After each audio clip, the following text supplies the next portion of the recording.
No, I'm not a big fan of over manipulating the sounds. The sound should be good from the source. If you've got the right microphone in the right place on a certain instrument, you should be kind of getting close. Even with flat EQ, it should be good.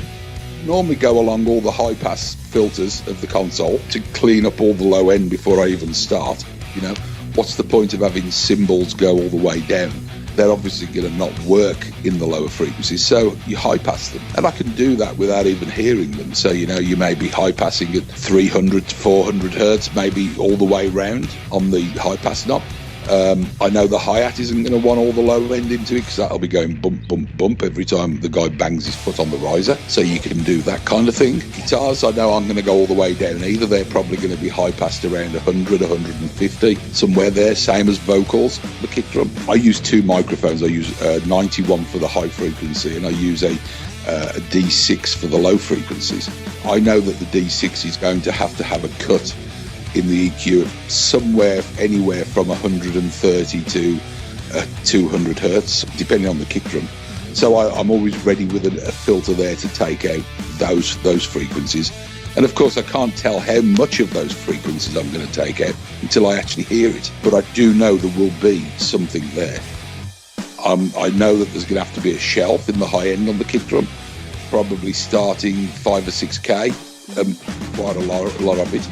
Then depending on the speaker system and all the rest of it, it may need another high frequency boost in around the 3 to 5K region. Might need a little peak putting in there just to give it the attack.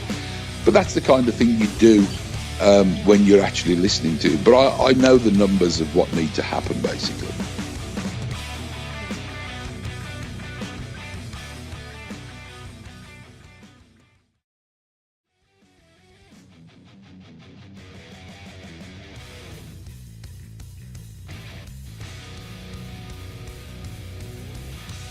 Gating, I mean, you know, it's to clean up the sound. When you have a band that's very noisy on stage, you have to employ a lot of gating. So yes, absolutely, lots of gating. Well, I can honestly say that the only thing not gated on the drum kit are the overheads and the hi-hat. Of course, you have to learn to use gates. Attack times, you know, for percussive instruments need to be very fast. Decay times, they need to be varied depending on how much you want the tom-tom to go on for, or how long do you want the kick drum to sound for. Does it want to be a big thud that rings on, or does it want to be a short, powerful punch? So no, absolutely, I use gates to shape sounds. And the same with compression. But compression tends to be more probably in the form of a limiter than actual compression. Okay, I can compress to make an acoustic guitar, keep the notes all there, and the same for bass guitar. But for vocal and stuff like that, I'm not trying to bring out the breath sounds of a voice. I'm literally trying to stop it getting too loud in the PA. If you start introducing running vocals in constant compression in order to level them like you would in a studio, you're going to lift up the noise floor on stage, which is going to bring up a lot of background noise. Now, I have normally 12 vocal mics all sitting there for one guy to sing into, pretty much. So they're all over the stage, and some of them are in front of the PA. So I cannot run those vocals in constant compression, because as soon as he walked away from them and the compression lifted off, you would just be adding all the background noise. I tend to use it more for the fact that if he shouts or gets loud, it will hold it back in the PA so it doesn't get too loud. And then, of course, when he sings normally, it's not running in compression.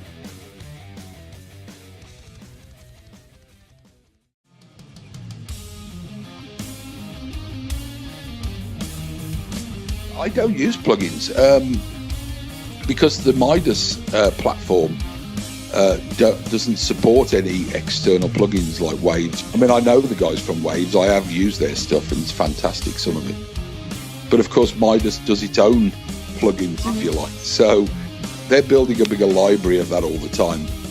But no, I'm not a big fan of over manipulating the sounds. The sound should be good from the source.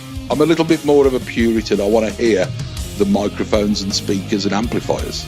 I don't use samples, you know. I don't want to sample kick drum, I don't want sampled snares and toms, I don't do any of that. because I want the purest sound. When you start putting in all these things that crunch, squash, chop it up, do whatever to it, I think you start stepping a little bit too far away from the original.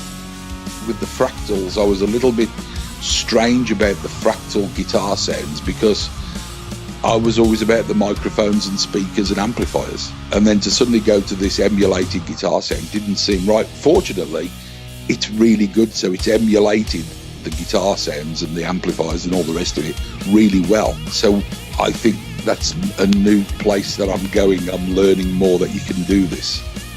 But I like real sounds with microphones.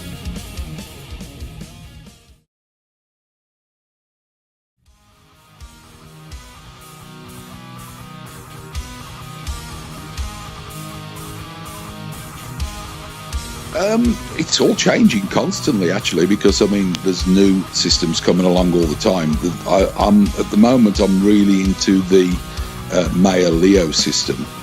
Very easy to use, really precise, and incredibly powerful. If not that, I like the L-Acoustic K1 system. That's a great sounding system with the SB28 subs. They sound fantastic too. The D&B system, the J series, that also sounds really good. Slightly in a different way, but nice all the same. So there's many different systems that all have different things going for them. But I think my favourite at the moment is the Leo system.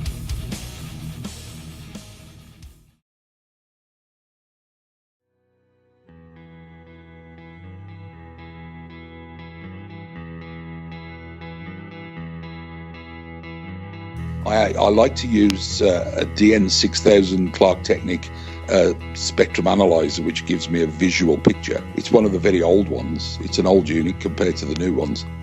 It's a reinforcement for what I think using my ears. So when I've looked at the screen when it's been a really good show, I can see the picture that sound makes. So there's a target right there. If I see this picture on the analyzer, then I'm sort of getting close to where I need to be. You know, I listen to it and I think, yeah, that sounds like Metallica. That's how it should be. And then I look at the analyzer and I'm like, yeah, that's a confirmation that that's the picture that I see when it sounds good. It's not that finite, though. It's not the kind of thing where you can go, oh, look, just that one frequency. No, it's not like that. I switch the averaging speed on that. I might average it for a minute or 2 minutes, and you can see frequencies that build up at certain places, because sometimes you'll be listening to a mix and you'll be like, there's something not quite right about that, but you can't put your finger on what it is. It's like, and it's normally a summation of frequencies in guitars and, you know, and that kind of thing, maybe in the vocal too, where the PA may have a little bit too much 500 hertz or a little much 250 hertz, and it's kind of hard to tell which input has that on, and you're like, well, is it an individual input or is it like the overall PA? Well, if you switch an analyzer to slow averaged, first of all, it starts to show that frequency that's sticking out all the time. If I see that repeatedly, I'll go to the system EQ and I'll just take out a little bit of that frequency and listen and think, yeah, well, that's what I was after.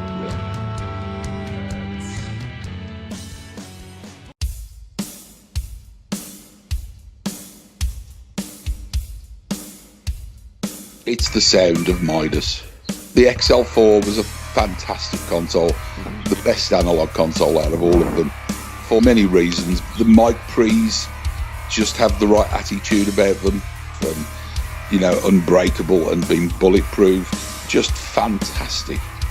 So then I moved on to the digital because it was time, and that Midas sound came with that digital console, and more than fantastic. I mean, I really like the way the console sounds, the EQ, the way their mic pre sound. Midas just make fantastic sounding consoles, and that's no detriment to anybody else.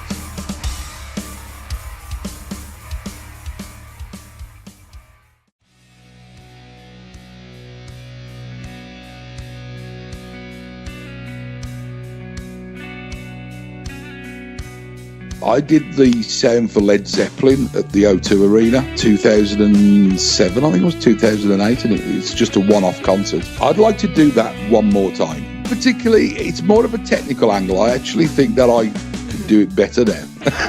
Because rehearsing for 5 weeks to do one show, and then you're suddenly thrown in the deep end. It normally takes, when you go on tour, it'll take you a few weeks to get everything to settle down, playing concerts, you know, the band playing the same song the same way, you adjust things, and it eventually gets to be really comfortable.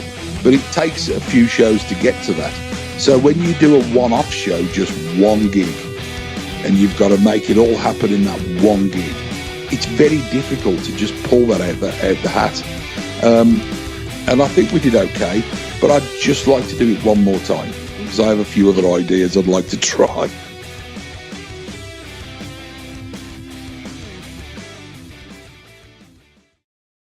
Listen. That's what I'm saying. Just listen. Take your eyes off the computer screens for a minute and actually sit back and listen to what you're doing. And listen closely, and your mix will get better. And that's about it, really. Listen. That's going to be my message for the next few years, is everybody's got to listen more closely. Stop taking things for granted and listen to what you're doing.